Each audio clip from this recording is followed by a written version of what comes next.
महंत सुधीर दासजी, पूर्वीच्या काळी गोमूत्र शिंपडणे हे शुद्धीकरणासाठी मानलं जात होतं, मात्र नंतर असं कळायला लागलं की पेस्ट कंट्रोल ते एक प्रकारचं आहे की घरातली किडे चिलटे हे निघून जावेत यासाठीचा त्याचा खरं तर महत्त्वाचा उपयोग होत असतो। मात्र या गोष्टी अनेकांना माहित नाहीयेत। आता जसा उल्लेख संदीपजींनी केला की गायीपासून येणारी हे जे काही गोमूत्र असेल किंवा शेण असेल त्याच्या होणाऱ्या गोऱ्या असतील याचे कशा पद्धतीने फायदे असतात त्याबद्दल थोडीशी माहिती द्याल आणि त्यामागे शास्त्र सुद्धा काय सांगतं, सायंटिफिकली ते कसं योग्य आहे त्याबद्दल सांगा। तत्पूर्वी एक मगाशी त्यांनी जो दानाचा विषय सांगितला त्या संदर्भात सांगतो आणि याला पुढे येतो। इथे म्हणजे एक गाय म्हणजे 5 गायी, 10 गायी, 51 गायी, शतदान, शतगोदान, सहस्त्र गोदान त्या ठिकाणी आले, दशसहस्त्र गोदान आलंय, लक्ष गोदान त्या ठिकाणी आल्याचा उल्लेख आलेला आहे, जो धर्मराज युधिष्ठिराने आपल्या यज्ञकर्मामध्ये केला।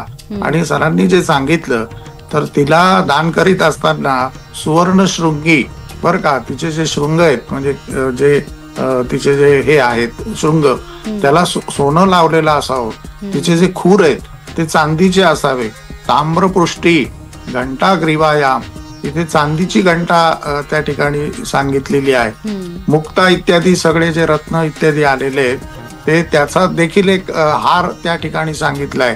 अशा पद्धतीने त्या अत्यंत सुलक्षण असं म्हणजे आयु आरोग्य ऐश्वर्य वृद्ध्यर्थम पृथ्वीदान फलप्राप्त्यर्थम, पृथ्वीदानाच्या समकक्ष फल प्राप्त व्हावं म्हणून ते दान त्या ठिकाणी सांगितलंय। आपण अतिशय चांगला एक प्रश्न त्या ठिकाणी विचारला की पेस्ट कंट्रोल सारखं गोमूत्राचं त्या ठिकाणी पूर्वी उपयोग केला जात होता। आपण जाणत आहात की शेणाने घर सारवण्याचे किंवा भिंती देखील शेणाने सारवण्याची पद्धत पूर्वीच्या काळामध्ये होती।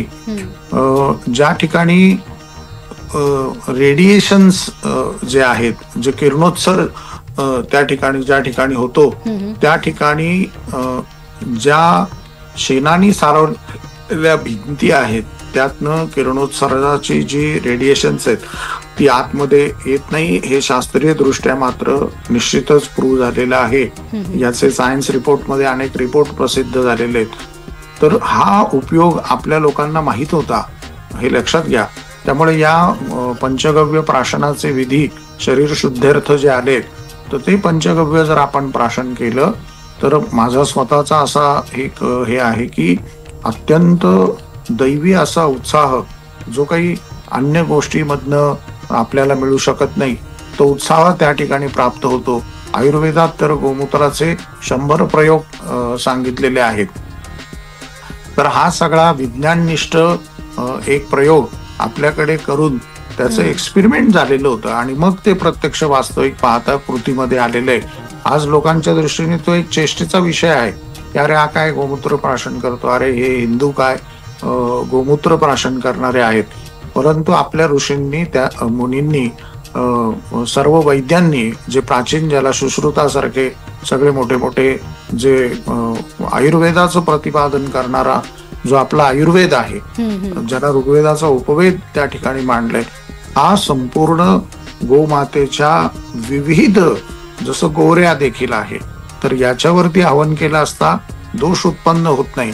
म्हणजे आज जो कार्बन कंपाऊंड आहे, आज ज्या कार्बनचा विषय सर्व दूर व्हायलाय तर गायीच्या शेणाच्या गोऱ्यांवरती जर आपण हवन केलं तर मला वाटतं की तो कार्बन कंपाऊंडचा दोष देखील त्या ठिकाणी दूर होऊ शकतो, असे प्रयोग त्या ठिकाणी झालेले आहेत।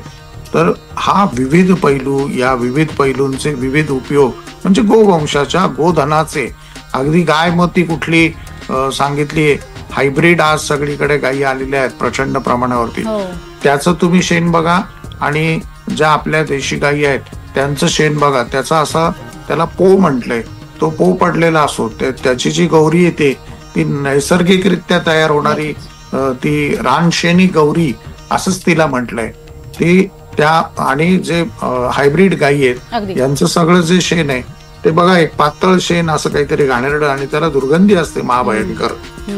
तर हा आपल्या संस्कृतीचा खूप मोठा फरक आहे। आपल्या प्रत्येक गोष्टी या आधी एक्सपेरिमेंट झालेल्या आहेत, जसं एखाद सायंटिस्ट एखाद्या प्रयोगशाळेमध्ये प्रयोग करतात तसे अनेक प्रयोग आपल्या लोकांनी केलेत. म्हणजे ज्याला धर्मशास्त्र म्हटलंय, हा काही अंधश्रद्धेचा भाग नाहीये, हा ऑलरेडी एक्सपेरिमेंट झालेला आहे आणि मग तो समाजामध्ये पुढे आलाय.